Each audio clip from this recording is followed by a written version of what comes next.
bendiga en esta tarde. Bienvenidos una vez más a esta sintonía.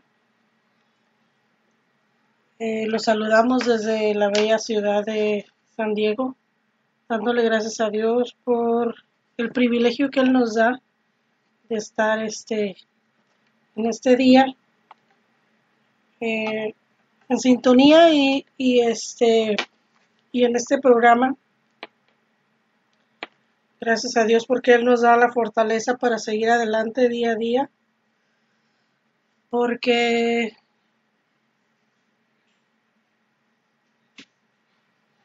a pesar de las situaciones, a pesar de las circunstancias, a pesar de todo lo que pasamos diariamente, Dios nos ayuda a salir adelante, ¿verdad? Hace rato me daban una noticia que no le agradó a mi corazón, pero y no te voy a negar que como que me paralizó, y por un momento sentí el no querer salir al aire, pero entiendo que es un compromiso con Dios el que tengo, y y y sé que Dios es fiel y que sé que Dios nos va a dar la fortaleza para salir adelante, para que podamos salir adelante, mis hermanos y yo. Hace rato mi hermana nos mandaba un mensaje que hicieron unos estudios a mi mamá y salió con Alzheimer severo y con demencia, ¿verdad? No sabíamos que tenía demencia, pero Alzheimer severo no.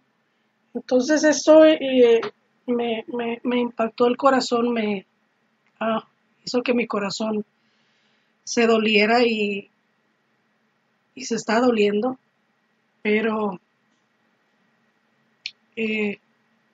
sé que Dios me daba la fortaleza para seguir adelante, no nomás a mí, sino a cada uno de mis hermanos y bueno, vamos a seguir adelante con el libro Gracia de Max Lucado. Y mira lo que dice el capítulo 10, hijos escogidos. Y yo creo que yo soy una hija escogida, yo creo que cada uno de ustedes que nos están escuchando somos hijos escogidos, ¿verdad? Porque somos hijos adoptados. Cuando se hace una adopción, cuando se realiza una adopción, las personas que están adoptando escogen a los bebés. Entonces, es un privilegio ser un hijo escogido, es un privilegio ser un hijo adoptado, porque el pensar que Dios puso su mirada en mí, el pensar que Dios puso su mirada en cada uno de nosotros es algo grandioso y es algo para darle gracias a Dios, ¿verdad? Y vamos a iniciar, dice, su gracia con la cual Dios nos hizo aceptos en el amado, y eso se encuentra en Efesios 1:6.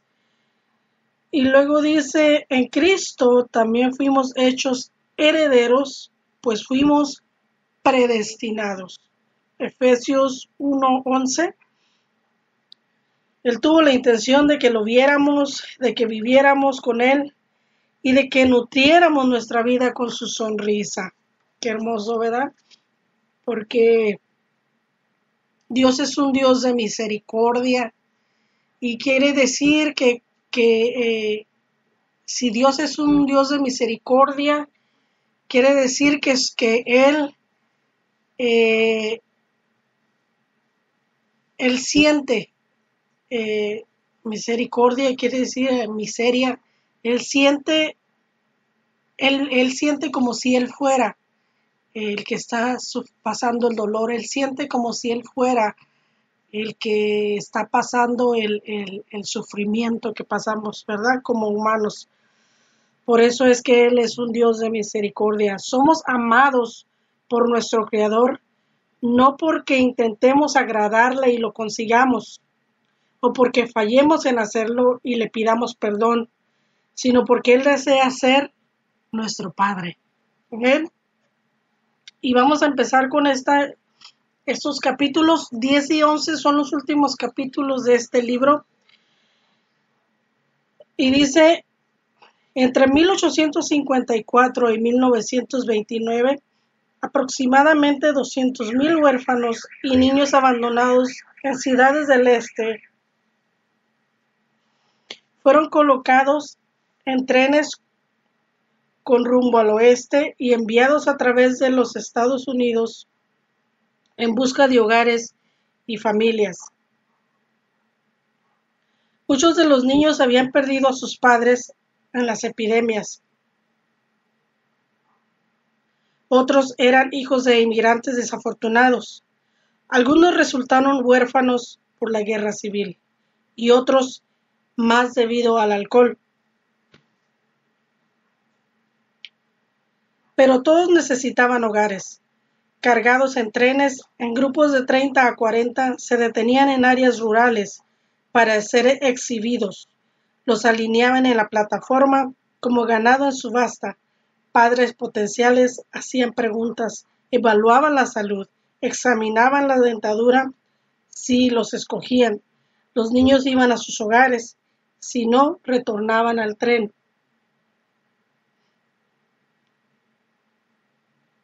El tren de los huérfanos. Lee Neiling en la plataforma. Lee Neiling recuerda la experiencia. Había estado viviendo durante 2 años en el orfanato del condado Jefferson. Cuando a sus 8 años de edad fue llevado junto con sus 2 hermanos menores a una estación ferroviaria en la ciudad de Nueva York. El día anterior, su padre biológico le había entregado un sobre rosado con su nombre y su dirección y le había dicho que le escribiera. Tan pronto como llegara a su destino, el muchacho colocó el sobre dentro del bolsillo de su abrigo. El tren en rumbo hacia Texas. Lee y sus hermanos se quedaron dormidos. Cuando el chico despertó, el sobre rosado había desaparecido. Nunca lo volvió a ver. Lo que me habría gustado contar es que el padre de Lee localizó al muchacho. Qué renuente, a pesar un segundo más sin sus hijos, vendió todas sus posesiones para poder reunir a su familia. Me encantaría describir el momento en que Lee hubiera oído decir a su papá, hijo, soy yo, vine por ti. Sin embargo, la biografía de Lee Neiling no contiene tal suceso, pero sí la suya. Dios nos escogió en Él antes de la fundación del mundo, para que fuésemos santos y sin mancha delante de Él, en amor habiéndonos predestinado para ser adoptados hijos suyos por medio de Jesucristo, según el puro afecto de su voluntad. Efesios 1, 4 al 5. Hay algo en nosotros que al Señor le agrada, algo que Él no solo aprecia o aprueba, sino que ama. Hace que los ojos de Dios se le dilaten y que el corazón le palpite más rápido. Él nos ama y nos acepta. ¿No anhelamos saber esto? Jacob sí. El Antiguo Testamento relata la historia de este ser astuto, escurridizo y travieso, que no dudó en engañar a su padre para provecho propio. Pasó sus primeros años coleccionando esposas, dinero y ganado, del modo en que algunos hombres coleccionan hoy día esposas, dinero y ganado. Pero Jacob comenzó a inquietarse. En su mediana edad tuvo un dolor en el corazón que ni caravanas ni concubinas podían aliviar. Así que cargó a su familia y emprendió viaje hacia su tierra natal. Se hallaba a corta distancia de la tierra prometida, cuando armó una tienda cerca del río Jacob y le dijo a su familia que siguiera adelante sin él. Debía estar solo, con sus temores, quizás para armarse de valor, con sus pensamientos, descansar un poco de los niños y de los camellos no le vendría mal. Se nos dice que fue al río, pero sí se nos dice por qué fue al río, pero sí se nos dice que un hombre luchó con él hasta el amanecer. Génesis 32, 24.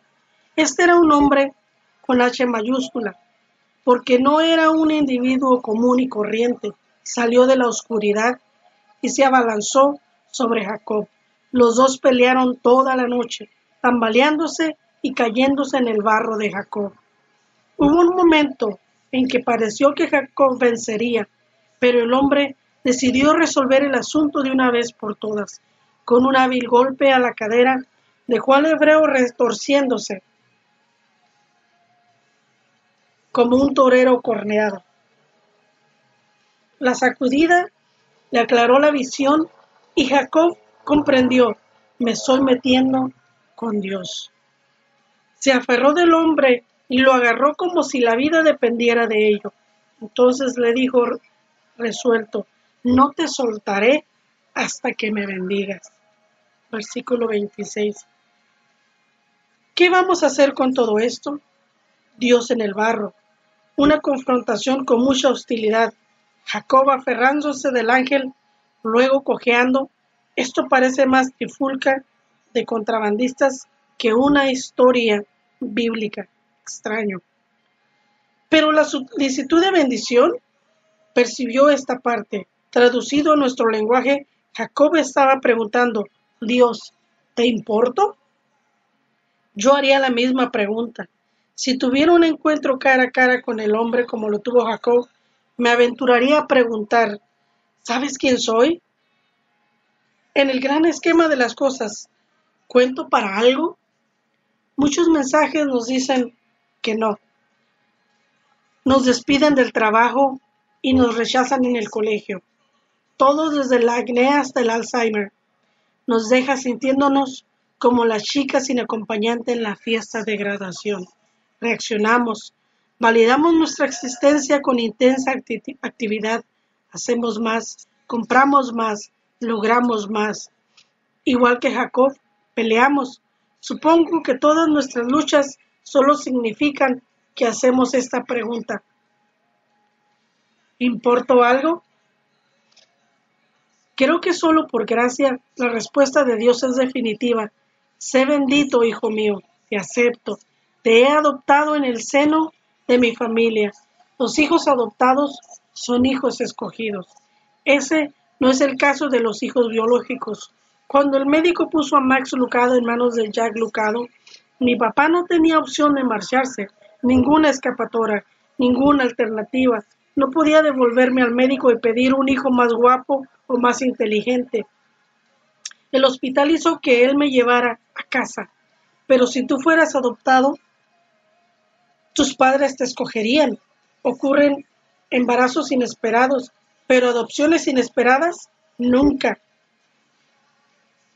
Nunca oí de alguna. En un caso de adopción, los padres pudieron haber elegido distinto género, color o ascendencia, pero te eleccionaron a ti, te quisieron en tu familia.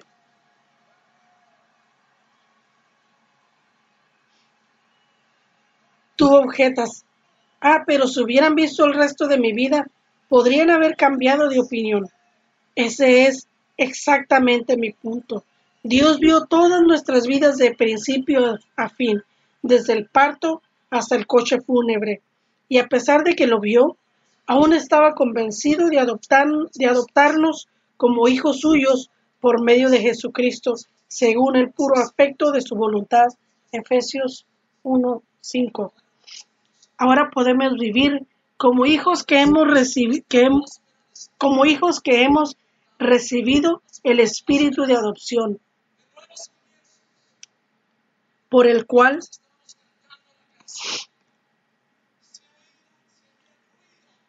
clamamos: Abba Padre. y si hijos, también herederos, herederos de Dios y coherederos con Cristo. Romanos 8, 15, 17. En realidad es así de sencillo. Aceptar la gracia de Dios es aceptarle la oferta de ser adoptados dentro de su familia. La identidad que tú tienes no está en tus posesiones, talentos, tatuajes, laureles o logros. No la definen tu divorcio, tus deficiencias, tus deudas o tus decisiones absurdas. Tú eres hijo de Dios, lo llamas papá. En Él, mediante la fe, disfrutamos de libertad y confianza para acercarnos a Dios. Efesios 3:12. Recibimos las bendiciones del amor especial del Señor. Primera de Juan 4:9 al 11. Y su provisión, Lucas 11:11 al 13. Además, heredamos las riquezas de Cristo y reinaremos para siempre con Él. Romanos 8:17. La adopción es tanto horizontal como vertical. Somos incluidos en la familia eterna. Además, los muros divisorios de hostilidad se han derrumbado y se ha creado comunidad en la base de un Padre común, familia en todo el mundo y al instante. En vez de evocar razones para sentirnos bien con nosotros mismos, confiemos en el veredicto de Dios. Si Él nos ama, debemos ser dignos de ser amados. Si nos quiere en su reino, entonces vale la pena ser tenidos en cuenta. La gracia del Señor nos invita, no nos exige, a cambiar nuestras actitudes acerca de nosotros mismos y a tomar partido con Dios en contra de nuestros sentimientos de rechazo. Hace muchos años viajé a casa de mi madre en el oeste de Texas para ver a mi tío. Él había viajado desde California para visitar la tumba de mi padre, pues no había podido ir al funeral algunos meses antes. Tío Billy me recordó a mi padre. Ambos eran muy parecidos, corpulentos y de tez rojiza. Reímos, platicamos y recordamos. Cuando llegó el momento de mi partida, mi tío me acompañó hasta el auto. Hicimos una pausa para despedirnos. Se me acercó, me puso la mano en el hombro y me dijo: Max, quiero que sepas que tu padre estaba muy orgulloso de ti. Contuve la emoción hasta que partí. Entonces comencé a llorar a lágrima viva como un niño de 6 años de edad. Nunca superamos nuestra necesidad del amor de un padre. Estamos ansiosos de recibirlo. ¿Podría yo encarnar el papel de un tío Billy en tu vida? La mano en tu hombro es la mía. Las palabras que te brindo son las de Dios. Recíbelas lentamente. No las filtres, no las resistas. No les restes importancia ni las desvíes. Solo recíbelas. Hijo mío, te quiero en mi nuevo reino. He disipado tus ofensas como a las nubes matutinas, tus pecados como a la bruma de la mañana. Te he redimido, la transacción está sellada, el asunto está resuelto. Yo, Dios, he tomado mi decisión. Te escojo para que seas eternamente parte de mi familia. Deja que estas palabras consoliden en tu corazón una confianza profunda, satisfactoria y tranquilizadora en que Dios nunca te abandonará. Tú le perteneces. Linney experimentó tal seguridad. ¿Recuerda al huérfano de 8 años que perdió la carta de su padre? La situación empeoró en vez de mejorar. A él, a sus 2 hermanos los llevaron a varias poblaciones. El 6º día, alguien en un pueblito de Texas adoptó a uno de sus hermanos. Luego, una familia seleccionó a Lee y a su otro hermano. Pronto, enviaron a Lee a otro hogar, el de una familia campesina. Él nunca había estado en una granja. Siendo un muchacho de ciudad, no sabía ni cómo abrir las puertas de las jaulas de los pollitos. Cuando lo hizo, el enojado granjero lo despidió. En una sucesión de tristes acontecimientos, Lee perdió a su padre. Viajó en tren desde Nueva York hasta Texas. Lo separaron de sus dos hermanos y lo expulsaron de dos hogares. Su corazoncito estaba a punto de reventar.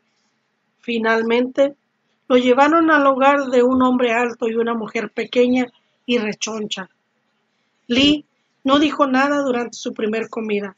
Fue a dormir haciendo planes para escapar a la mañana siguiente.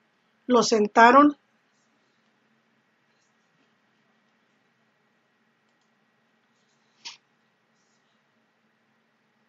Finalmente lo llevaron a un lugar, perdón, lo sentaron ante un desayuno de panecillos con salsa de carne. Cuando alargó la mano para tomar uno, bueno, dejemos que él cuente lo que sucedió. La señora Neilin me detuvo. No, hasta que bendigamos los alimentos, me dijo. Observé cómo inclinaron sus cabezas y la señora Neilin comenzó a hablar en voz baja al Padre Nuestro, agradeciéndole por la comida y el hermoso día. Yo conocía lo suficiente acerca de Dios para saber que Él, el Padre Nuestro de ella, era el mismo que se hallaba en la oración del Padre Nuestro que estás en los cielos, que predicadores visitantes nos habían recitado en el orfanato. Pero no podía entender por qué ella le estaba hablando como si él estuviera sentado aquí con nosotros esperando su parte de panecillos. Comencé a retorcerme en la silla. Luego la señora Neilin agradeció a Dios por el privilegio de criar un hijo. Me quedé mirando. Cuando ella comenzó a sonreír, me estaba llamando un privilegio. Y el señor Neilin debió haber coincidido con ella, porque también comenzó a sonreír. Por primera vez, desde que abordé el tren, empecé a relajarme. Una extraña y cálida sensación comenzó a llenar mi soledad y miré la silla vacía a mi lado. Quizás, de alguna manera misteriosa, el Padre Nuestro estaba sentado allí y escuchaba las palabras en voz baja que se expresaron a continuación. Ayúdanos a tomar las decisiones correctas cuando lo guiemos y ayúdale también al chico a tomar las decisiones correctas. Manos a la obra, hijo. La voz del hombre me sobresaltó. Ni siquiera había notado el amén. Mi mente se había detenido en la parte de las decisiones. Pensé en eso mientras llenaba mi plato. Odio, ira y planes de escaparme parecían haber sido mis únicas decisiones, pero quizás habría otras. Este señor Neilin no parecía tan malo, y eso de tener un Padre Nuestro con quien hablar me sacudió un poco. Comí en silencio.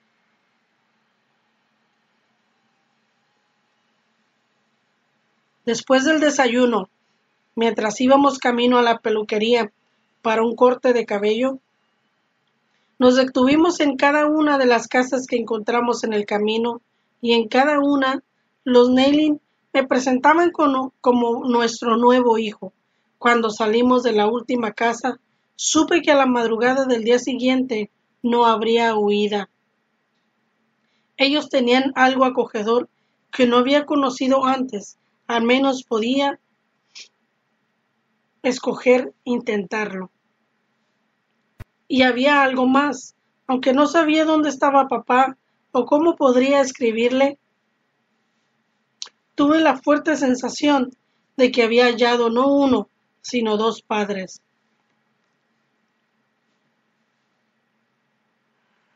Y que les podía hablar a los dos, y así es como resultó ser. Vivir como hijos de Dios es saber que en el instante mismo que somos amados por nuestro Creador, no porque intentemos agradarle y lo consigamos, o porque fallemos en hacerlo y le pidamos perdón, sino porque Él desea ser nuestro Padre, por nada más. Todos nuestros esfuerzos por ganar su afecto son innecesarios. Todos nuestros temores de perder su afecto son superfluos. No podemos hacer que Él nos quiera más de lo que podemos convencerlo, que nos abandone. La adopción es irreversible. Tenemos un lugar en la mesa del Señor. Amén. El cielo garantizado es el capítulo 11 y empieza con estas lecturas bíblicas. Buena cosa es afirmar el corazón con la gracia.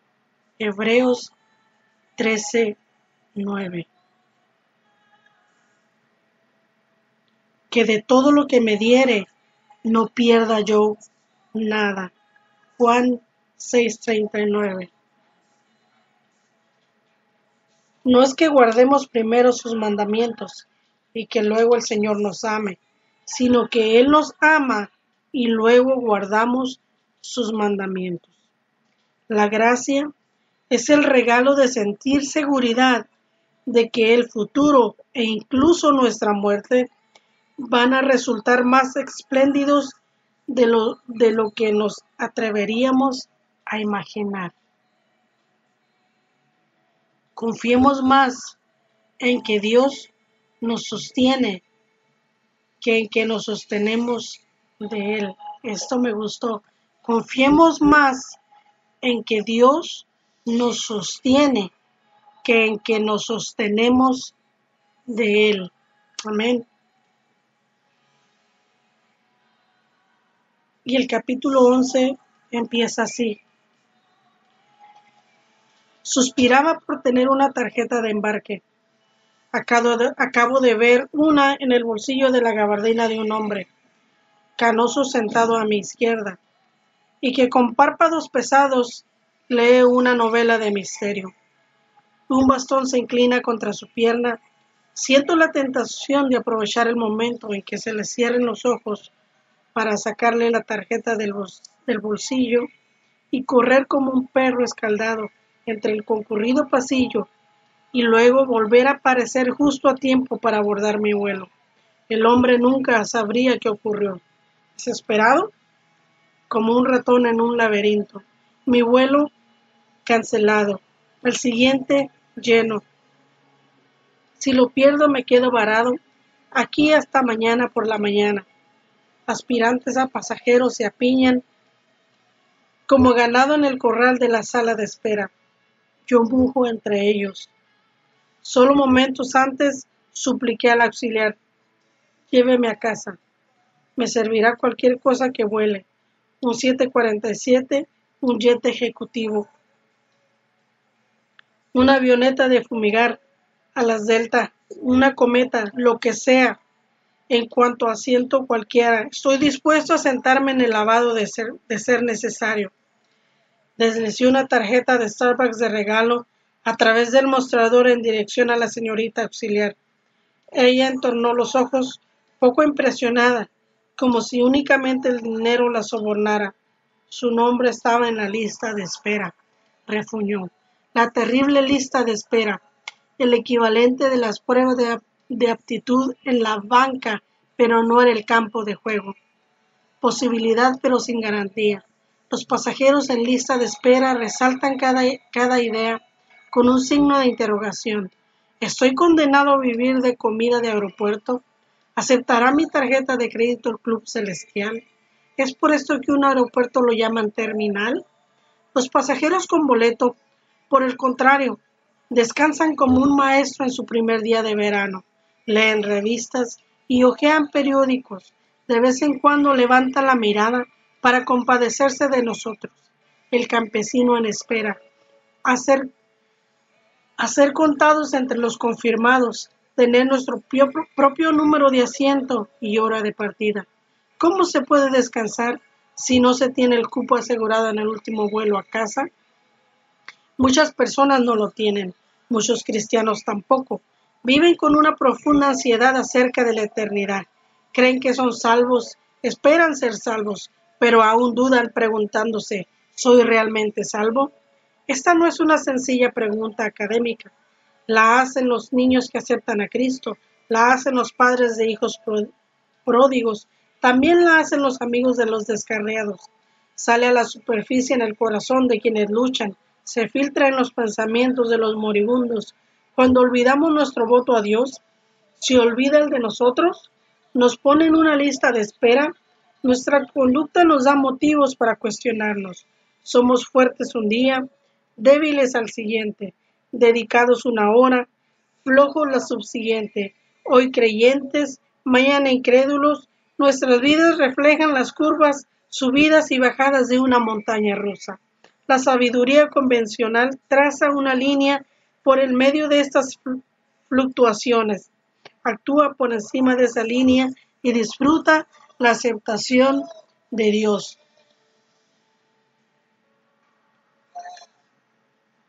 Pero cae por debajo de ella y espera un telegrama de despido remitido desde el cielo. En este paradigma, una persona está perdida y salvada varias veces al día, dentro y fuera del reino, a intervalos regulares. La salvación se convierte en cuestión del tiempo en que alguien se encuentra. Tú simplemente espera morir en una curva ascendente, sin seguridad, estabilidad o confianza. Este no es el plan de Dios. Sin duda, Él traza la línea, pero la traza por debajo de nuestros altibajos. El lenguaje de Jesús no puede ser más fuerte. Yo les doy vida eterna y no perecerán jamás. Por toda la eternidad, nada los destruirá, ni nadie las arrebatará de mi mano. Juan 10:28. Jesús prometió una nueva vida que no puede perderse ni acabar. El que oye mi palabra y cree al que me envió, tiene vida eterna y no vendrá condenación, mas ha pasado de muerte a vida. Juan 5:24. Los puentes se queman y se consigue la transferencia. Los flujos y reflujos continúan, pero no descalifican. Los altibajos podrán marcar nuestros días, pero no nos proscriben del reino de Dios. Jesús conforma nuestras vidas con gracia. Aún más, Dios reclama su derecho sobre nosotros. Nos ha puesto una marca que muestra que le pertenecemos. El Espíritu en nuestros corazones como un adelanto que garantiza que nos dará todo lo que nos ha prometido. Segunda de Corintios 1:22. Tú has hecho algo similar. ¿Has grabado tu nombre en un anillo valioso o has esculpido tu identidad sobre una herramienta o un iPad? Los vaqueros marcan el ganado con el hierro de la hacienda. La marca proclama propiedad. Dios nos marca a través de su espíritu. Los aspirantes abusivos son repelidos por la presencia del hombre del Señor. Satanás es rechazado por la declaración: no intervengas. Este es hijo mío perpetuamente. Dios. La salvación que llega y se va no aparece en la Biblia. No se trata de un fenómeno repetido. Las Escrituras no contienen ejemplos de una persona que fue salva, luego perdida, después salva otra vez, luego perdida de nuevo. Donde no hay seguridad de salvación, no hay paz. No tener paz significa no tener gozo. Nada de gozo resulta en vidas basadas en el temor. ¿Es esta la vida que Dios crea? No. La gracia forja un alma confiada que declara: sé en quién he creído y estoy seguro de que tiene poder para guardar hasta aquel día lo que le he confiado. Segunda de Timoteo 1:12.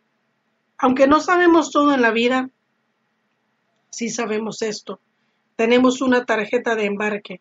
Estas cosas os he escrito a vosotros que creéis en el nombre del Hijo de Dios, para que sepáis que tenéis vida eterna. Primera de Juan 5:13. Confiemos más en que el Señor nos sostiene, que en que nos sostenemos de Él. La fidelidad de Dios no depende de la nuestra. El comportamiento de Él no se basa en el nuestro. El amor del Señor no está condicionado al que le demostremos. Quizá nuestra vela titile, pero no se apagará. ¿Te parece una promesa difícil de creer? lo fue para los discípulos. La noche antes de su muerte, Jesús hizo este anuncio: todos ustedes van a perder su fe en mí esta noche. Así lo dicen las Escrituras: mataré al pastor y las ovejas se dispersarán. Pero cuando yo resucite, los volveré a reunir en Galilea. Mateo 26, 31 al 32. A estas alturas, los discípulos habían conocido a Jesús durante 3 años, habían pasado 1000 noches con él, le conocían el paso, el acento y el sentido del humor, le habían olido el aliento, lo habían oído roncar y lo habían visto limpiarse los dientes después de comer.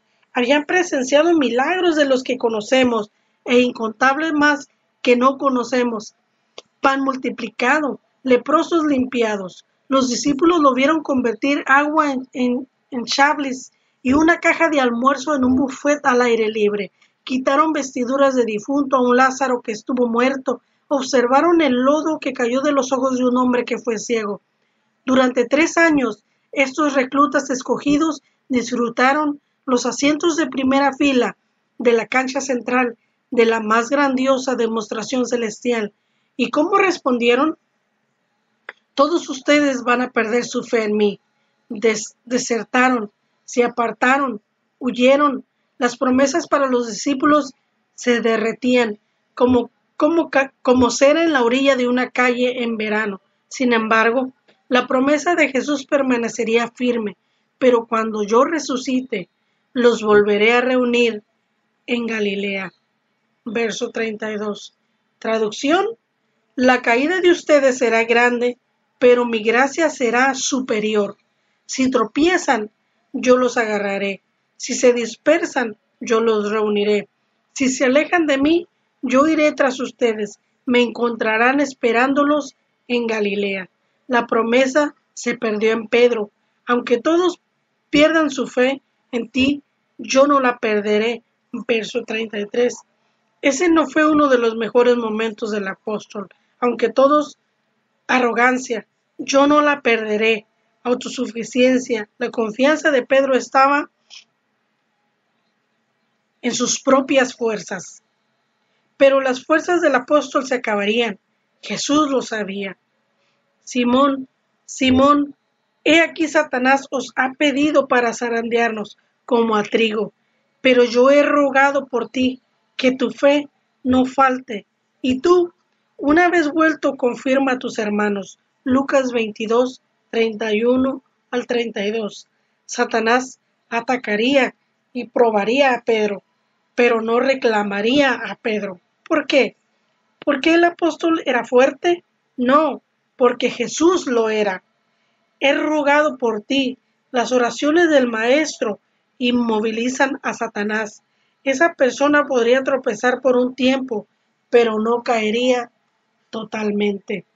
Jesús también ora por nosotros. Padre Santo, a los que me has dado, guárdalos en tu nombre, para que sean uno, así como nosotros. Mas no ruego solamente por estos, sino también por los que han de creer en mí por la palabra de ellos. Juan 17, 11, 20. ¿Oirá Dios las súplicas intercesoras de su Hijo? Por supuesto, así como Pedro, nosotros podríamos ser zarandeados como trigo. Nuestra fe languidecería, nuestra resolución desfallecería, pero no caeríamos del todo.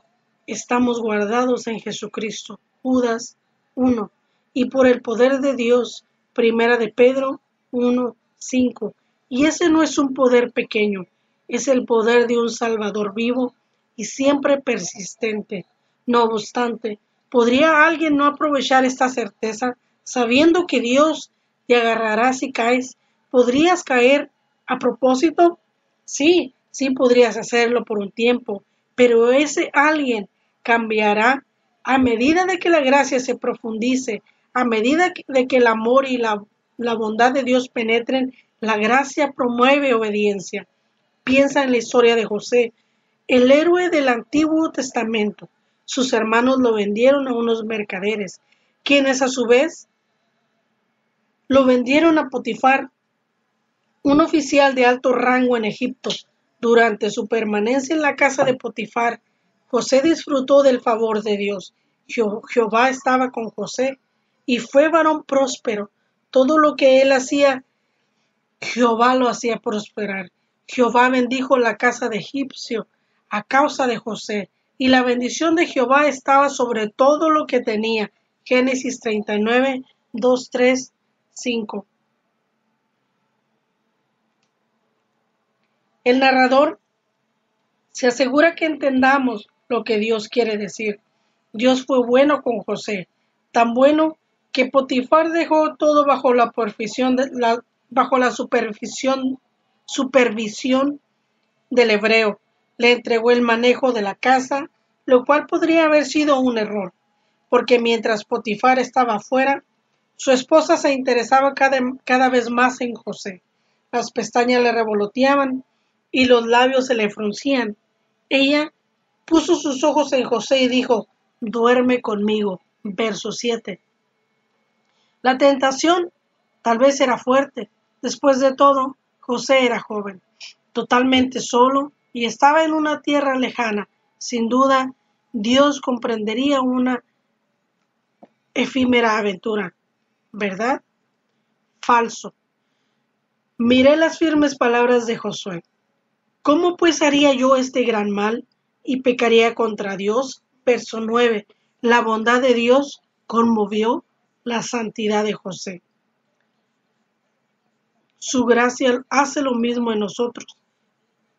La gracia de Dios se ha manifestado para salvación a todos los hombres, enseñándonos que renunciando a la impiedad y a los deseos mundanos, vivamos en este siglo sobria, justa y piadosamente. Tito 2:11 al 12. Esta es una gracia sólida que declara culpable tanto como consuela. Permite que te declare culpable. Si alguna vez te sorprendes pensando, puedo hacer lo que me dé la gana porque Dios me perdonará, entonces la gracia no está teniendo lugar. Egoísmo quizás, arrogancia sin duda, pero gracia no. La gracia crea determinación para hacer lo bueno, no permiso para hacer lo malo. Deja además que la gracia te consuele de principio a fin. Mira a Cristo. Él es el alfa y la omega. Él te sostendrá y sostendrá a aquellos que tú amas. ¿Tienes un hijo pródigo? ¿Deseas que tu cónyuge vuelva a Dios? ¿Tienes un amigo cuya fe se ha enfriado más que tú mismo? El Señor quiere que esas personas regresen a Él. Mantente orando, pero no te des por vencido. Barbara Leininger no lo hizo. Ella y su hermana Regina eran hijas de inmigrantes alemanes que se habían asentado en la colonial Pensilvania. Las dos niñas tenían 11 y 9 años de edad cuando fueron secuestradas. En un día de otoño de 1755 estaban en la cabaña de la granja con su padre y su hermano cuando dos guerreros indios abrieron de golpe la puerta. Muchos de los nativos de la región eran amigables, pero no ese par. Bárbara y Regina se acurrucaron juntas mientras su padre daba un paso adelante. La madre y el segundo hermano de las niñas habían ido ese día al molino. Estaban a salvo, pero no así las dos hijas del granjero. El padre de las muchachas ofreció alimento y tabaco a los indios. Les dijo a las niñas que fueran a buscar un cubo de agua, que los hombres estarían sedientos. Mientras las jovencitas salían disparadas, les habló en alemán diciéndoles que no regresaran hasta que los indios se hubieran ido. Ellas corrieron hacia el arroyo cercano. Mientras las niñas sacaban el agua del riachuelo, sonó un disparo. Se escondieron en la maleza mientras veían arder la cabaña. Su padre y su hermano nunca salieron, pero los dos guerreros sí. Encontraron a las niñas ocultas en la maleza y las sacaron a rastras. No tardaron en aparecer otros guerreros y cautivos.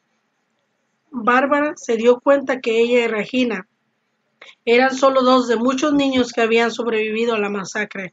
Los días se convirtieron en semanas mientras los indios llevaban a las cautivas al oeste. Bárbara hizo todo lo posible por mantenerse cerca de Regina y darle ánimo. Le recordó a su hermana la canción que su madre les había enseñado. Sola, sin embargo, no estoy sola, aunque en esta soledad tan triste, a mi Salvador siento siempre cerca. Él me viene a alegrar las arduas horas, yo estoy con él y él conmigo. Por tanto, sola no puedo estar. Por las noches, las niñas se cantaban una a la otra hasta quedarse dormidas. Mientras estuvieran juntas, creían que podrían sobrevivir. Pero, pero en cierto punto a los indios se dispersaron, separándolas. Bárbara intentó defender a Regina y solo le soltó la mano ante la amenaza de muerte. A las dos muchachas las hicieron marchar en direcciones diferentes. El viaje de Bárbara continuó varias semanas, cada vez más profundo en el bosque. Finalmente apareció una aldea india. Quedó claro que tanto ella como los demás niños debían olvidar las costumbres de sus padres. No estaba permitido el inglés, solo el iroqués. Ellos cultivaban campos y curtían pieles, usaban pantalones de gamuza y mocasines de ante. La chica perdió todo contacto con su familia y compañeros colonos. 3 años después, Bárbara se escapó. Corrió por los bosques durante 11 días, llegando finalmente a salvo a Fort Pitt. Rogó a los oficiales que enviaran un equipo de rescate a buscar a Regina, pero le dijeron que tal misión sería imposible. Hicieron, sin embargo, arreglos para que la muchacha se reuniera con su madre y su hermano. Nadie tenía noticias de Regina. Bárbara pensaba todos los días en su hermana, pero su esperanza no tuvo sustento hasta 6 años después. Para entonces se había casado y había comenzado a levantar su propia familia. Cuando recibió la noticia de que había liberado a 206 cautivos, llevándolos a Fort Carlisle, ¿podría estar Regina entre ellos? La joven y su madre se pusieron en camino para averiguarlo. La apariencia de los refugiados las asombró. La mayoría de ellos pasaron años aislados en aldeas, separados de cualquier colono. Estaban demacrados y confundidos, tan pálidos que se confundían con la nieve. Bárbara y su madre recorrieron la fila de arriba a abajo, pronunciando el nombre de Regina, escudriñando rostros y hablando alemán. Nadie miraba ni contestaba. Madre e hija se alejaron con lágrimas en los ojos y dijeron al coronel que Regina no estaba entre los rescatados. El hombre instó a asegurarse. Preguntó acerca de imperfecciones o marcas de nacimiento que sirvieran de identificación, acerca de reliquias familiares, algún collar o brazalete. La madre negó con la cabeza. Regina no había estado usando joyas. El coronel tuvo una última idea. ¿Había algún recuerdo o canción de la infancia? Los rostros de las dos mujeres resplandecieron. ¿Qué respecto de la canción que entonaban cada noche? Bárbara y su madre se volvieron de inmediato y comenzaron a recorrer lentamente las filas mientras caminaban, cantaban. Sola, sin embargo, no estoy sola. Por largo tiempo nadie respondió. Los rostros parecían consolados con la canción, pero ninguno reaccionaba ante ella. Entonces, de repente, Bárbara oyó un fuerte grito. Una chica alta y esbelta salió corriendo de la muchedumbre hacia su madre, la abrazó y comenzó a cantar el verso. Regina no había reconocido a su madre ni a su hermana, había olvidado hablar inglés y alemán, pero recordó la canción que le habían puesto en el corazón cuando era una niña. Dios también pone una canción en los corazones de sus hijos, un cántico de esperanza y vida. Puso luego en mi boca cántico nuevo. Salmo 43. Algunos santos entonan esta canción en voz alta a lo largo de todos los días de sus vidas. En otros casos, el cántico queda en silencio. Los sufrimientos y las heridas de la vida silencian la música en el interior. Pasan largas temporadas en que no se canta la canción del Señor. Quiero ser cuidadoso aquí. Lo cierto es que no siempre sabemos si alguien ha confiado en la gracia de Dios. Una persona podría tener fe poco sincera, pero sin mala intención. No nos corresponde saberlo, pero sí sabemos esto. Donde hay conversión verdadera, hay salvación eterna. Nuestra tarea es confiar en la habilidad de Dios para invitar a sus hijos a regresar a casa. Nos unimos al Señor mientras Él camina entre sus hijos descarriados y heridos cantando. Con el tiempo, los suyos oirán su voz y algo dentro de ellos despertará. Y cuando esto ocurra, ellos comenzarán a cantar una y otra vez. Hasta aquí voy a terminar y la semana que entra vamos a leer la conclusión de este hermoso libro que a mí en lo personal me ha ayudado mucho, más en estos momentos difíciles, ¿verdad? En que me doy cuenta que la gracia de Dios es la única que me hace seguir adelante. Y el alcanzar la gracia de Dios es la que me da la fuerza y es la que me anima a seguir confiando en Dios. Dice Ezequiel 36:26, os daré corazón nuevo y pondré espíritu nuevo dentro de vosotros, y quitaré de vuestra carne el corazón de piedra, y os daré un corazón de carne. Amén. Que el Señor les bendiga en esta tarde, el Señor les guarde y estaremos en sintonía la semana que entra, el lunes a las 7 de la noche, 7 Pacífico. Amén. Estaremos desde la bella ciudad de San Diego, una vez más transmitiendo por su emisora www Radio Enciende una Luz, con su programa Aliento de Vida, un ministerio de restauración. Les saluda su amiga y servidora Sara Martínez. Que el Señor les bendiga una vez más. Gracias a cada uno de los que están en sintonía en este momento. Saludos a cada uno de ustedes y hasta la próxima.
A pesar de las situaciones, a pesar de las circunstancias, a pesar de todo lo que pasamos diariamente, Dios nos ayuda a salir adelante, ¿verdad?